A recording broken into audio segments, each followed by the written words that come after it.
The price to park at St. Mary's Glacier trailhead has tripled in recent months. Now that's due to years of trash trails and overcrowding. I spoke with people in the community who say things aren't getting any better. Now they're asking for something to be done once and for all. There's a beautiful glacial lake up there with great cliffs behind it that you just get to see. Lakewood resident Alex Mears hikes St. Mary's Glacier several times a year, and its beauty is bringing a lot of other people here too. And there's probably 300 or 400 people like every time we come. You see empty water bottles, soda cans, things like that. These videos are proof of the crowds that flock to the trailhead every summer. Chuck Longhenry lives nearby, about 500 yards from the Glacier trailhead. It gets more crowded every year. More people, more issues, more cars. The two parking lots at the trailhead where people can park are privately owned. The fee per vehicle to park was $5, but as of mid-December went up to $20.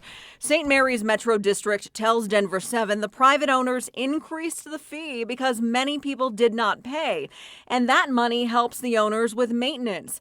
The Metro District also says overcrowding has led to a lot of other issues like campfires during fire bans and cliff jumping turned fatal. The Clear Creek County Sheriff's Office tells me while they do respond to calls for service here, they say they don't deal with any parking issues in these parking lots because it's private property. The issues they say they do respond to when it comes to parking are issues along these county roads because of illegal parking, littering, and more. Clear Creek County's Road and Bridge Department tells Denver 7 they agreed to purchase and install more than a dozen no parking signs along the county road to help the sheriff's office with illegal parking calls. Longhenry says those signs haven't stopped the issues, sharing these images from last weekend. There's been times where, there's been cars on both sides of Fall River, half mile down. Illegal parking could become a safety hazard. If there ever is a fire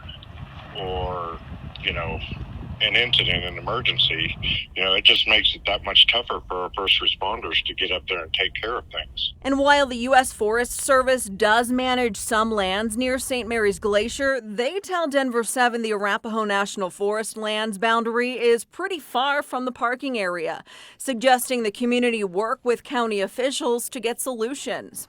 What would you like to see done? As soon as the parking lot's full, that's it. Maybe turn it into, like they do up at Mount Evans. You have to have a reservation to be able to park.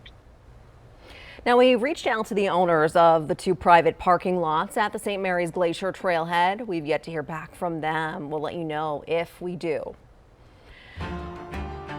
Going in depth, St. Mary's Glacier isn't the only natural site in Colorado with parking problems. Last year, we told you about the situation near El Dorado Canyon State Park. Visitors there were parking illegally on a nearby highway on top of dry grass. The dozens of extra cars each day had nearby residents worried about those cars starting a wildfire. And those neighbors were also worried about whether those cars would block their wildfire evacuation routes.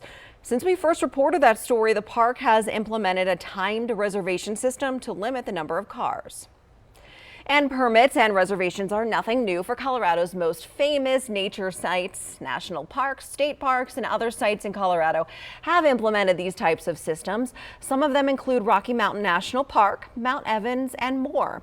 Park officials say these systems are necessary to control the growing crowds and protect the parks.